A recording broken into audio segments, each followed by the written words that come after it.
directly above the Hollywood sign, it's ChrenBen's Friend Trends with Aaron Crennan and Ben Lepley, the working model of a healthy friendship.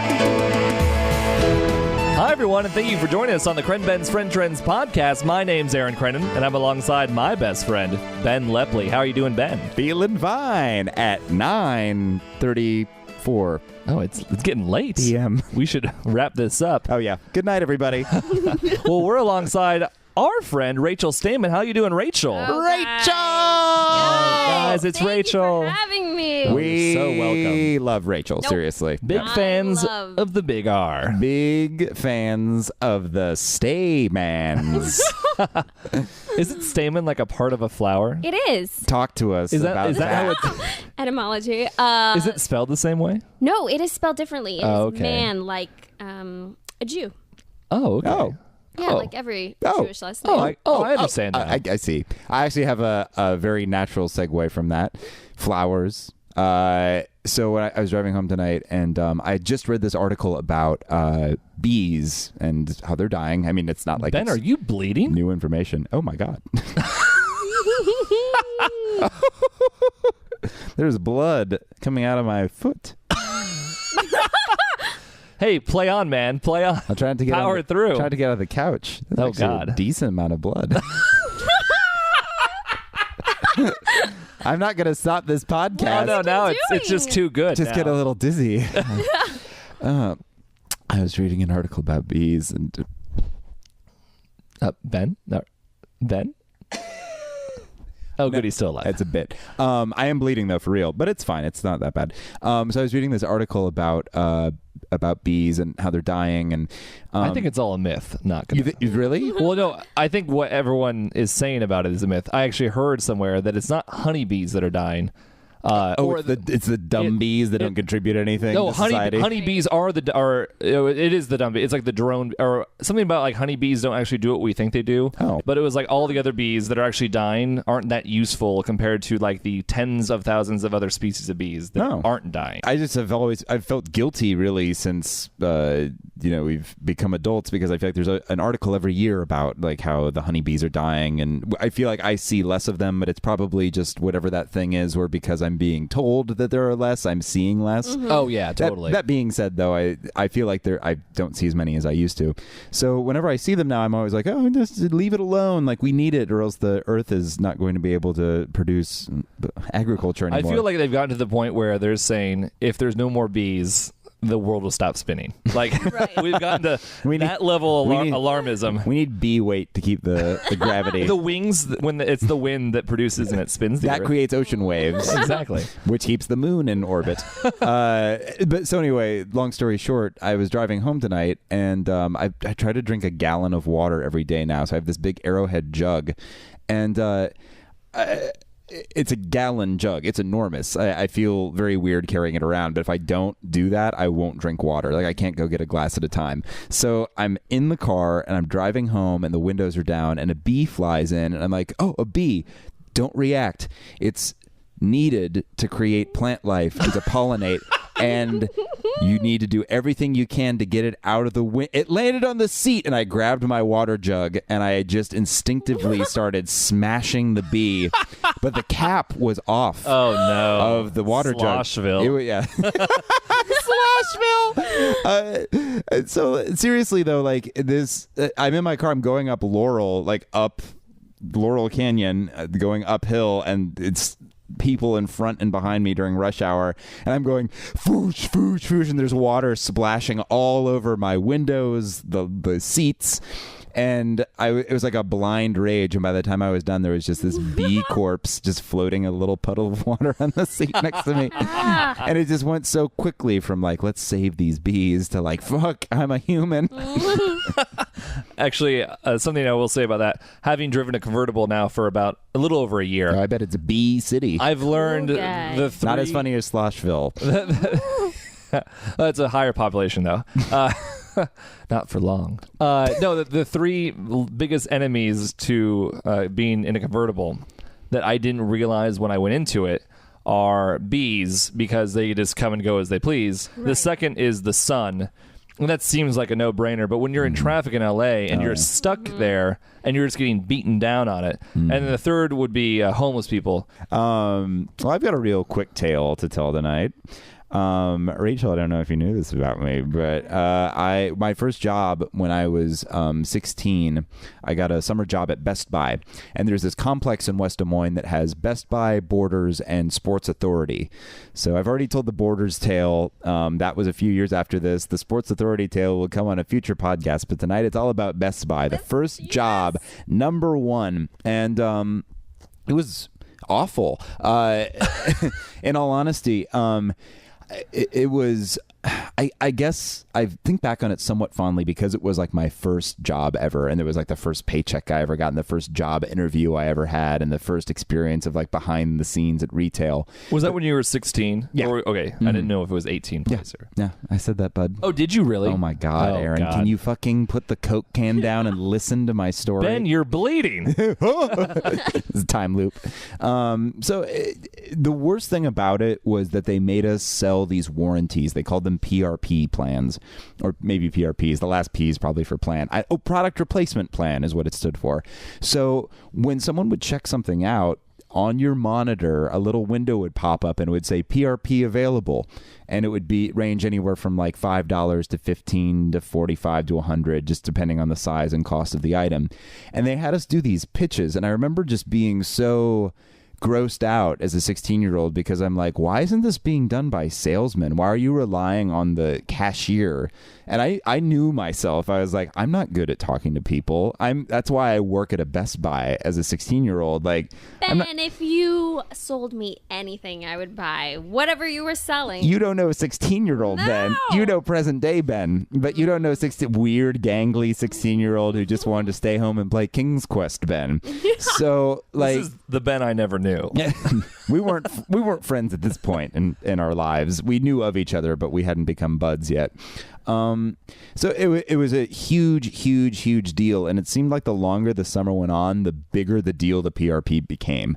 They had like these big boards up by the checkout lanes. The boards. Yeah, and it was, they put like the Best Buy style font numbers up, so it wasn't just like, oh, Ben has one. It's like Ben, and then like the big like dumb yellow tag with a 1 in it. I'm being so cavalier because I feel like Best Buy's going out of business soon, so I can just go to town. But it became this big contest, and how they would slot you based on your lane was by how many PRPs you sold. So if you were like a really good salesman, you'd be in lane 1, which was the closest one to the exit. The idea being there was a ranking system. there was a hierarchy of where you were placed by what cash register. It's just by PRP, not by speed or anything? No. It was all based on warranty sales. Jesus. 100%. So if you go to the idea would be to go to the last person, like even today, so you don't have to deal with the Exactly. spiel. Well, that was my thing. I was like, you're kind of rewarding me for being bad at this because it means that like fewer people are going to come through. I still get paid the same per hour anyway. I think there was some kind of a bonus where like if you sold an absurd amount of them, you saw a little bit of money, so it totally wasn't worth the pain of like having to awkwardly do it. So but they still like harped on me because I think they thought that I was going to stay for a long time because I was so young. So this manager came up to me once and he was like, Ben, you're not selling any PRPs. I'm like, listen, man, I don't like PRPs. I don't like talking about them. I think it's very odd. Like nobody wants these. He's like, I know, but it's your job. He's like, I don't want to hear any more excuses. The next person who comes to your lane, you do whatever you have to do to sell a PRP. I don't want you to let them leave the door without it. So he stood by my kiosk or whatever, and he watched me.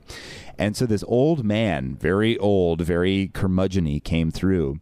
And we had a whole script written out, of course. So like the guy came through and I was like, hey, sir, it seems like this item is available for a price. And he just goes, no. I go, and I look back at my manager. He's like, he's mouthing, keep going, keep going. I'm like, and I go, sir, I have to implore you to listen to me. He's like, this is a great service that Best Buy offers. And he goes, listen to me. If you try to sell me on this warranty anymore, I'm not buying anything and I'm leaving. And I look back at the manager and he just kind of shrugs and goes, keep going. And I go, well, bluff. The thing about PRP, and the old man just stormed out.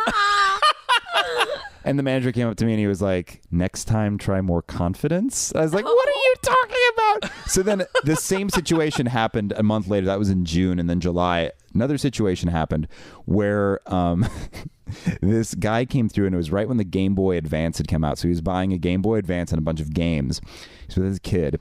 And I go, excuse me, sir, I'd like to talk to you about our PRP. And he just throws the Game Boy, the games, the case, everything in his arms. He throws it at me and goes, shut up, and leaves with his kid. It was unbelievable. It was like, can I tell you about our war? The sound of me being hit with a Game Boy and 3 games. So I was totally over this. Did he leave with them? Like, how did? No, he didn't. Nope, he just left. He took his kid by the arm. I mean, clearly he was stressed out from something else, and I was just the straw that broke the camel's back. But it was just like from 0 to 60, and then he didn't buy anything and left with the kid, and the kid was like saucer eyes, like just terrified. Yeah. Blaming you, I'm sure. Yeah, no doubt. So later that month, we had this big get together. I remember I had to go in super early, like 6 a.m, and we had to stand in a big circle. And we all had our blue polo shirts on, and they played a video on a big screen TV that showed another Best Buy meeting happening that was just like ours, but it was like actors. So it was like they were showing us what they wanted this meeting to be, and they were like, what a world. it was like us watching a simulation of the meeting that we were currently in. And they did this thing where they passed a big toy bus around, and they were like, if you haven't made your PRP sales, we give you the bus because it means you're getting hit by the bus this week. What? And the girl like laid down, and like someone like rolled the bus towards her head and was like, she's getting hit by the bus because she didn't make her numbers. And then if you start to make excuses, they passed a shovel around, and you were supposed to pantomime digging. Is it an improv class? No. Space work, a shovel. No, they had in this video they had a literal shovel, and they like a dirty fucking garden shovel, and they passed it around, and it was just this so strange, this like weird, like overacted, like, you know. And then the video ended, and they were like, well, we're going to try to implement some of that stuff probably at the next meeting, the bus and the shovel. I'm like, this is so fucking weird. Just do it. Why are So at the end of the meeting, they went around and they were like, okay, guys, we want to know how many PRPs you think you can sell this month. And they went down the line, and PRPs actually were very, very difficult to sell. Even the people who were good at it had a really hard time with it. So everyone was like 1, 2, max. 2 was the maximum. Okay, 1, good. That's a good goal. I'm sure you can meet that. 2, wow, that's awesome. And they got to me, and I just went, 15. And instead of them being like, Ben, you've never sold any, like, you're fired, you smart ass, they were like, let's hear it for Ben. And the whole company applauded me. And they were like, we expect big things from you, Ben. And I was like, oh, was this a binding, like, contract situation? And it turns out, like, I had to do it. Like, it wasn't just forgotten the next day. They were like, 15, buddy boy, where you at? So PS2s started coming through my lane. PS2s had come out that summer or for Christmas or whatever. And I started doing this thing where I was like, hey, that PS2, they break. Like, it's insane. They just break for no reason. So you're going to want to buy this PRP. So when it breaks in a year, you can just come back and get a new one. Genius. They're like, what are you talking about? I'm like, no, like dust gets in it and they just break. It's just me lying through my teeth to customers. So I sell a few. They drove you to it, though. They did. They totally did. So I sell a few, and then word gets back to them that I'm saying this. Somebody overhears it somehow. So they're like, hey, listen, man, you can't just say the merchandise is going to break. I'm like, what do you people want from me? I'm like, I'm trying to make 15 PRPs like I said I was going to. So at this point, summer's almost over, and I'm really at the end of my rope. I can't take it anymore. So one of the things I hated the most, aside from the PRPs, was that the receipt paper would always jam, and like it was just a nightmare. You had to like open the case up, and there was that razor edge on it to rip it, and you cut yourself on it. So I think this was actually my last night, and an old man came through it. He was buying a big stereo system. And it was like 9 o'clock, right about time to close. And like we always wanted to get people out of there as quickly as possible so we could leave. And I think it was probably expounded upon that because I wanted to leave for my last night so badly. So this guy comes through, receipt paper jams. And I go, oh, no worries. And I take a piece of printer paper, like an 8.5 by 11. And I write 1 Panasonic stereo. And then the bottom I sign Ben Lepley in big letters, and I go, if you have any problems with this, you bring this back. It's as good as a receipt. So he walks out. About 5 minutes later, this manager who is just ripped. Like I heard rumors that his wife was a surgeon, and like because he drove this like crazy nice convertible, and all he did clearly all day was work out, and he'd wear the Best Buy shirt, and we all looked like such goons in those polos, but his was like super like tight, and you like just totally like intimidating. Stood like a foot above me and was just like a monster. Storms up to me and is like, "Hey Ben." Takes out the piece of paper. What the fuck is this? And I go, it's a makeshift receipt. My thing was broken. He goes, you ever pull something like this again? You are fucking out of here. And I was like, oh, I'm so sorry. Oh my God. Oh my God. And then that night, I was done. And I was like, oh, it was the first time I ever was like, oh, there are no consequences because you're quitting. So then I drove by Best Buy as it was closing, and I just laid on my horn. And I saw him through the glass, and I just waved slowly with a honk. And I look back, and I'm like, that's such an asshole thing to do. But I guess I was 16. Even for 16-year-old me, that seemed like kind of harsh. It's the only mean thing you've It's ever probably done. the only mean thing I've ever done. It seems so appropriate, actually. It was just a really nice button. And I used to love to go into Best Buy and just like, skulk around. That was a good place for me to kill time.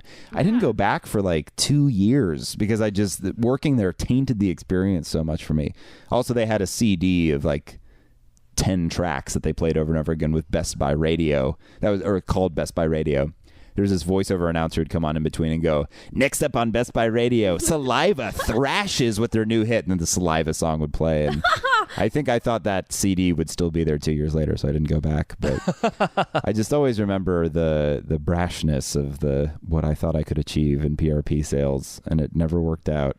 And the Circle Cult games. Someday maybe I'll be unemployed and have to take another job there in their final days before they declare bankruptcy. Yeah, they'll go under like Blockbuster. I think so. It seems like it's inevitable. I feel like every article I read about them is like, it's a matter of time. Yeah. So I don't know. I bet you couldn't find an article about Best Buy that doesn't have "it's a matter of time" somewhere in the text. What's funny is that I read this article. It was like a legitimate like business magazine, and they were like, the reason they're going to go under is because their employees are just horrible. One guy didn't even take me to the stereo section. He just tried to sell me on a cable package. I was like, I know, they do that now. They try to sell you on like Comcast or something, and they're just like roaming around trying to sell you like ancillary things that don't even have anything to do really with what you're there for. Or like I remember once, this hasn't happened for a while, but I went and they were trying to sell magazine subscriptions. That was a big thing. Like you'd be looking for like a CD, and a guy would come up to you and it would be like, in school when you'd sell magazines for like a fundraising for a trip. Have some candy. It was like that guy like selling like those magazines from that same magazine brochure, and he had a Best Buy tag. It was so weird. Anyway, those were the days. I have a fun little add-on to that. Where in college, the second My Chemical Romance album was coming out. And I was so big into buying CDs that I was like, oh, new My Chemical Romance. Like, I liked the first album so much. I had legitimately like 3 or 4 hits, and I liked the whole album as a whole. And this must have been like 2004, 2005. I really couldn't place it. But still at the height of Best Buy, really. I mean, there was like that 10-year gap that was probably just the powerhouse Best Buy years.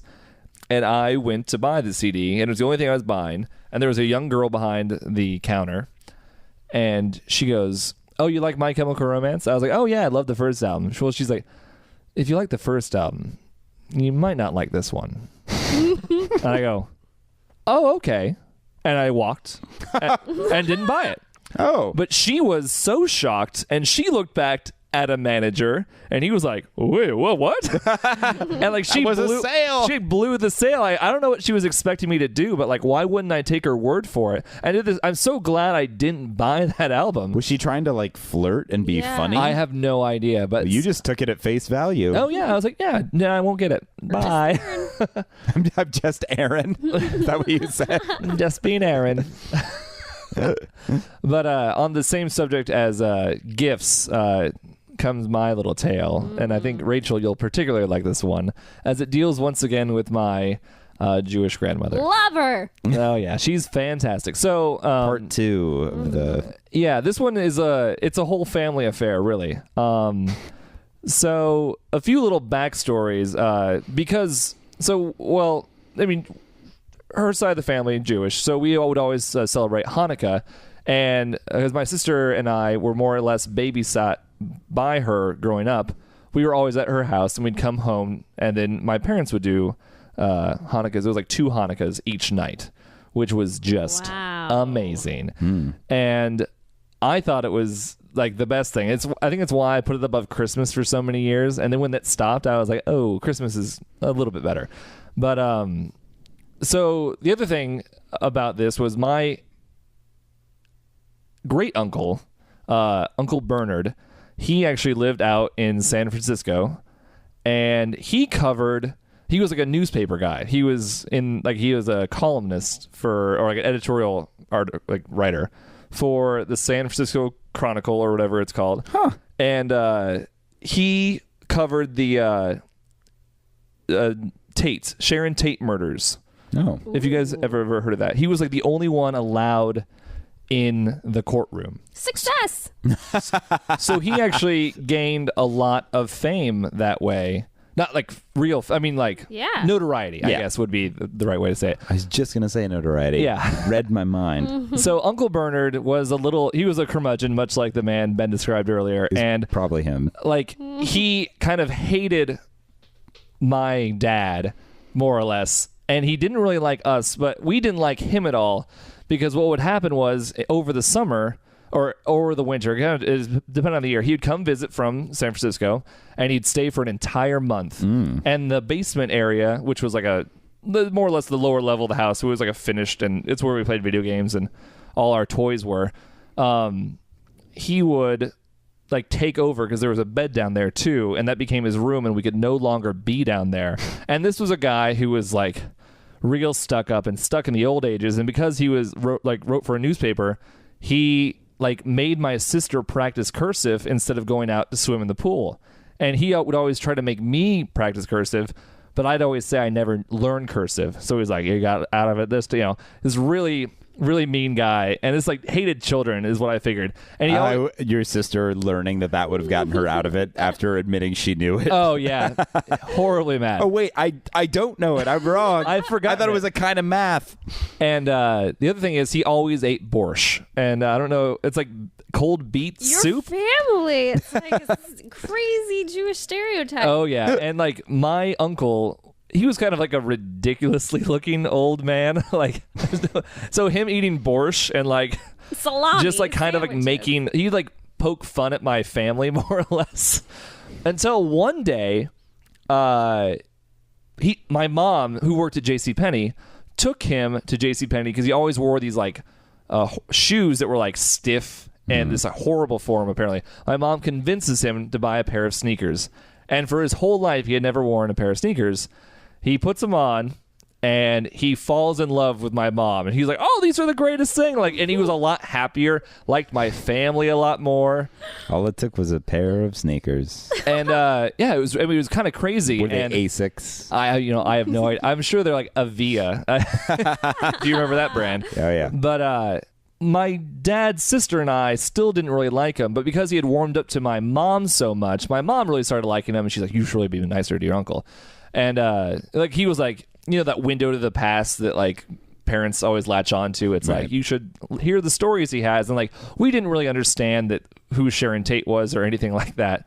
And what we also didn't know is because of this, like the trial that he had made a lot of money from it, and he bought like a bunch of stock in like a very young Apple, a very young Microsoft, and Pepsi. I think we know where this is going, Ben. Bankruptcy. So what ended up happening was, like, it turns out he had an ass ton of money, and we had no idea.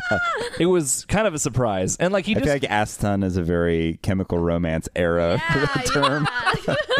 And like I just gotta put into perspective of how much we didn't like our uncle. This is a great uncle, I guess, but we went to the Henry Dorley Zoo, which is the I have been to the Henry. Really? Oh, really? Yes.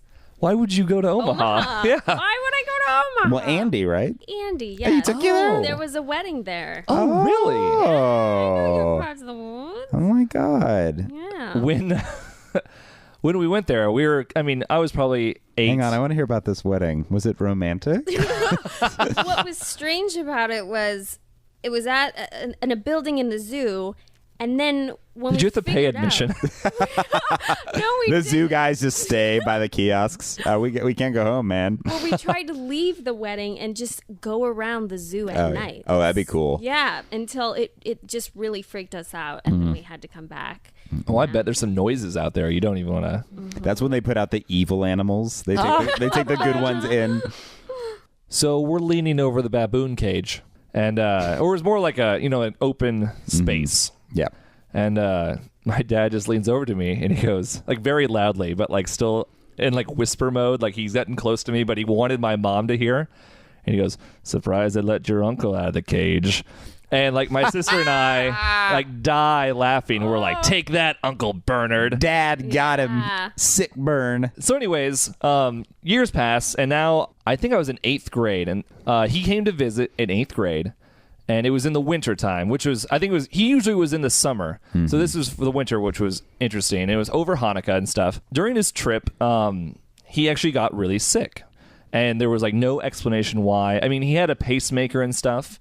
But like the doctors were like, "We're befuddled. Like we have no idea." Or other words that might make more sense. Oh my God. And he eventually he's stayed in Des Moines for like 2 months in the hospital, and then eventually passed away.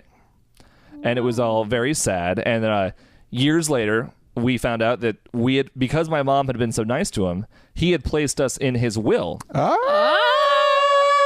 And and my grandma was his only sibling that was alive still. His only actual relative. Right.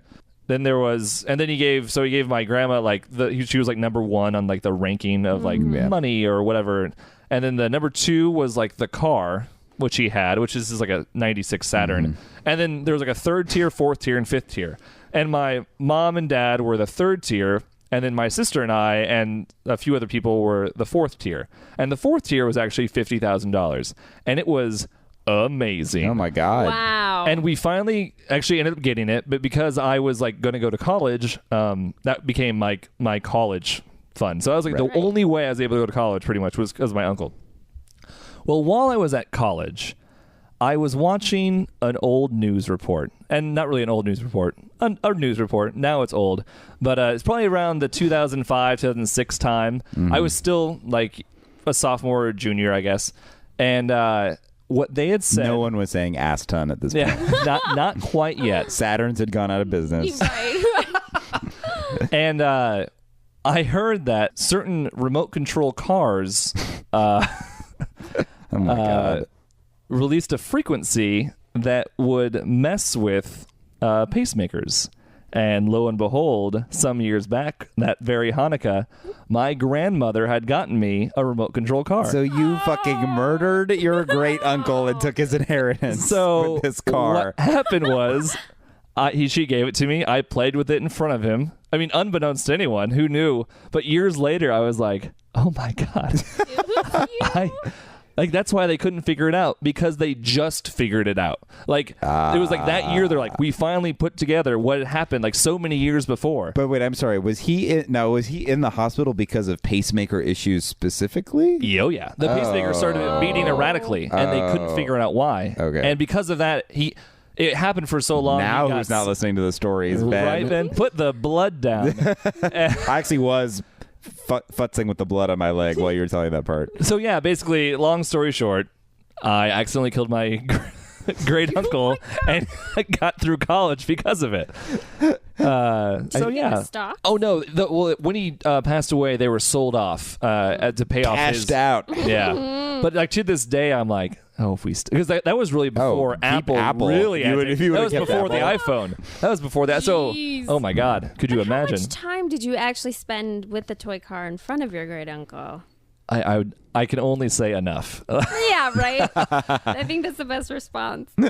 Enough to make a difference. my gosh. Well, your family with the borscht and, maybe the avias, I think it sounds just like my family, specifically your small Jewish grandmother. I think my grandma might be a little bit smaller and a little bit more Jewish because she was in the Holocaust. I win. There you go.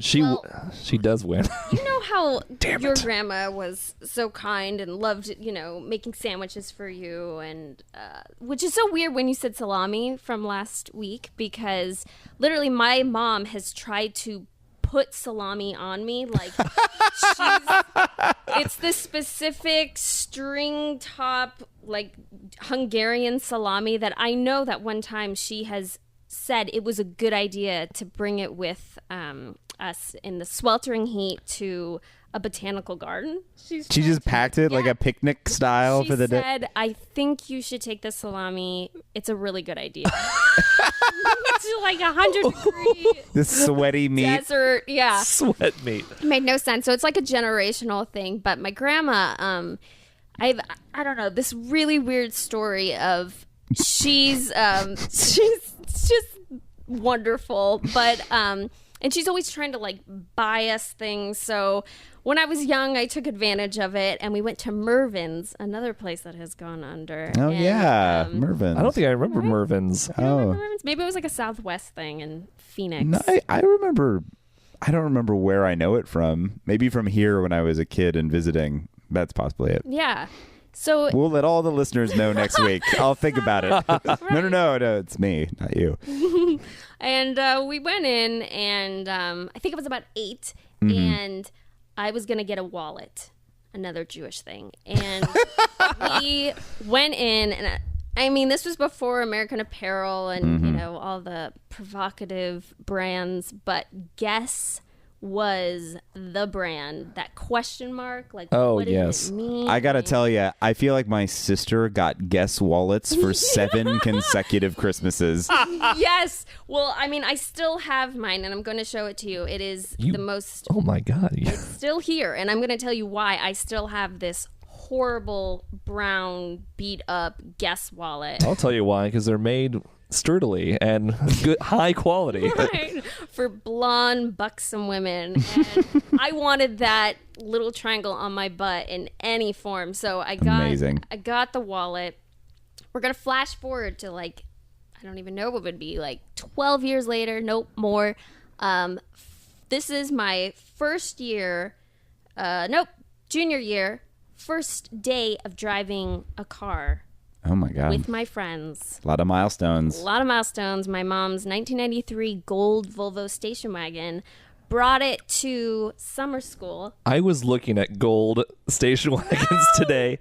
I don't know if you know this. Down Vineland Bend, there's a Mobile. And they're also an authorized Volvo dealer. Gas station / Volvo. They fix them, but they have like it's a dealership too, and they have like 14 there, and I love over half of them are station wagons. I love little car lots because it's like you go there, they're like, this is all we've got, and you're like, I don't want any of these 10 cars, and they're like, no, let's make a deal. One of the 10 has to work. And then all of a sudden you're thinking about, but which one would I choose? Right. I only have these 5 If I had to buy a car from this tiny lot, like which of the 10 would I pick? What a weird experience. But I trust him. So first day of taking my mom's gold station wagon to summer school, and my friends and I were going to see a movie after. Which movie do you remember? I don't remember. What year was it? Maybe we can. Yeah, let's figure it out. What would it be? Junior year, graduate. It would be 2001. American Pie 2. American Beauty. Oh, that would have been a little. That was 99. Oh, that was 99. Mm-hmm. Damn it. Although one time I did see 54, the movie 54, like Studio 54 with my friends, and I was shocked. There was so much sex, and I was looking around like, all of you are doing this with people. I was so scared. So I would probably, stay away from that. I'm sure it was a Kate Hudson movie if Kate Hudson was doing things back then. She probably was, but really? God, I can't think of any. I know, 2001, guys. 2001. What were the hits? All I can remember is 9/11. Oh, wait, guys. Okay. 2001: A Space Odyssey. Oh, right. That was it. Yep. And we were listening to Britney Spears and cruising to 2001: Space Odyssey, and came out of my all-girls high school. A little backstory on me, really awkward. There was a time in my life where the number of inches I was also the weight that I was. So I'm 5'7", that's like 67 inches. So if I stayed on that path, I'd be 67 inches. Oh my God. I mean, 67 pounds. So I also thought I was... You were a wisp of a thing. Yes, a little thing. I thought I was a boy with a vagina. Like, well... I mean, this was like 17, 18 when you need to go to like a lady doctor. And I remember, I mean, this is going to get graphic, but they were like, your vagina's small. And I was like, hey, that is like a vagina penis. And don't jump the gun. We don't know how big it's going to be. So it was really... really awkward and behind in many levels. So for me to drive my friends was like a huge deal. Big it was win. Coming of age. Big win for you. Big win. So I turned left on maybe 10th Street. I go down Camelback Road, for anybody knows, Phoenix, Arizona. It's about a 40-mile-per-hour street. Gin blossoms. Big time. Keep going, turn right on 24th, left into a parking garage that had many bumps. Got my parking pass, went up the different levels. I get out of my car, and I look on top of the car, and I kid you not, my wallet is still on top of my car. No Is that way. possible? It's not possible. Was it like in the luggage rack on top? No, there's no luggage rack. It was just a slick top of the car, and this Yeah. thing hadn't fallen It's off. not heavy. It grew It's just some feet. shitty guest wallet, and it stayed on top, and I don't know what it means. That's fucking magic, is what that is. That's why I call it the magic wallet. But part 2 of this story is years later, new Volvo station wagon. My mom now has a 2001 or 2 Volvo station wagon. Is it still gold or It's a light champagne gold. at this It's point? It is champagne. exactly Yep. champagne. You know my mom. I know what's happening here. So I'm driving now alone. My mom's Volvo station wagon. I parked to my friend's house because I'm not invited to a Christmas party, and I go there instead. And gonna watch a different movie, eat some ice cream, and 2010. no, not. It would be now. No, I'm sorry. Yeah. I meant 2010 as a joke. The sequel to 2001, Oh. A Space Odyssey. Yes. That's the movie you're gonna watch. Yeah, so we're Killer going in. bit. We're gonna go in and watch it, and I take my purse and I get out of my car and I put that and a camera under the front driver's seat, walk inside, and I come back out, and the car's been broken into. So that means somebody saw me put stuff in there. So that's my Oh. and this is my neighborhood. And this is Phoenix? This is Phoenix. Crime doesn't happen in Phoenix. That might have been a does. coyote, Right. but certainly not a They'll person. get you. And little white dogs. Oh, so many. But so I get back, and I'm sad. I've got to explain to my mom that I did this, and now we have to fix it. But they left a camera there, which is nice. I don't know why they didn't take the camera. But then I get a phone call from the cops like 2 weeks later, and they say that a man found my wallet, which had no money in it, maybe a library card, in a ditch, and turned it in to the police, and the police called me. What and I the fuck? still have this fucking wallet that won't leave me. So maybe it's like my living Holocaust grandmother. Oh my God. Maybe what does it mean, you guys? Have you seen the movie Dragon's Heart? No. I haven't either, actually. Oh my God. So it's a Dennis Quaid, Sean Connery flick. This might have been the movie you saw in theater. Actually, I think it's from the 90s. But Sean Connery played a dragon. Oh, no, you mean Dragonheart. Oh, with Dragon's Heart, Dragonheart. It's like the same thing. No, Dragonheart is one word. Well, I was saying Dragon's Heart is one word. How? What do you mean how? Dragon apostrophe S heart? No, Dragon. just Dragon's Heart. I saw it in theaters with my dad. It was a little too early for 2001. Oh, yeah. No, that was the 90s. So are you saying for the wallet, though? The wallet Yeah. is like that movie. So for you to be killed, you would have the wallet would have to be destroyed. Yeah.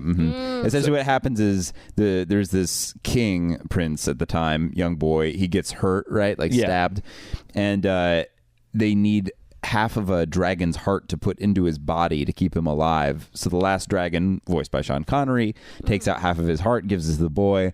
And then it's like, if the dragon is ever wounded, the king is wounded. And if the king is ever wounded, the dragon is wounded. They feel each other's pain too, right? Mm-hmm. Yeah. So, and that's how you have to kill one or the t'other, is by killing the other. So if your wallet is the dragon gets frayed, gets a hole in it. Yeah. Say if you got, or vice versa, if you were to get a haircut, you're gonna lose money. Out of that wallet. Or like the zipper might get like snipped in half. Oh yeah, it's happened. Can I ask? Does the wallet still like? Do you purchase purses based on what the wallet looks like now? Like, do you have to make that decision? Great question. No, I don't. Both of them are brown, but it's just now that I have to keep this wallet, and I don't treat it like, something to replace. It's just something for me. Why don't I show it to you guys? Yeah. Let's take a look at it. Yeah. I guess when I was thinking wallet. Yeah. See what I did there? Oh, yeah. I was not expecting to see this. I expected something much bigger that would have a lot more weight that would stay on a car. It's not. This should have absolutely slid off the car. I love it. It's like it still looks like nice. It's like frayed on the edges, but in a good way. Like it gives it character. You know what I mean? I bet the guy who stole it out of your car was like, just one more tail for this guy. And he tossed it out the window as he drove off. He tried to put it on his car. Can you imagine the stories that wallet could tell? In a dusty ditch on an Arizona road. I love it. Oh my God, there's a little zipper. And the zipper it's come undone a little bit. So you've had a few haircuts. Had a few haircuts. Oh my God. Well, thank you, Rachel. This was amazing. Yes, thank you so much for coming, Rachel. I think I'm just now realizing that you killed your great uncle. Yeah, no. It'll hit me. It's settling in right now. It'll hit me someday. I'm still waiting for that moment. It's still kind of too funny for me. It sounds horrible. Aaron told me that story a long time ago, and it made me realize, like, oh, this man will be useful to me. Kind of like Tyrion with Bronn. I can use him to kill my enemies. In a very subtle way. What's weird about that, I still remember that. I think I still have it, the remote control car. I mean, I think we just had a box. I would hope you'd keep the thing that killed your great uncle. Evidence, Aaron. But it was like a number like 88 or number 33, like NASCAR remote control car. I'm not sure why my grandma would have gotten me that, but like I'm not into NASCAR. Do you think there's a conspiracy? Do you think she set the whole thing up to get rid of her brother? What if she was paid by the Sharon Tate family for slander in the 60s? You know what that's called? A screenplay treatment. And we write it. Well, Rachel, thank you so much for coming on. Always a pleasure. Guys. We're going to have you back again real soon. Love to. For part 2. Fantastic Stamen Tales. Yes, that's the name of the podcast. I'm putting my foot down. That's the new name of the podcast. No.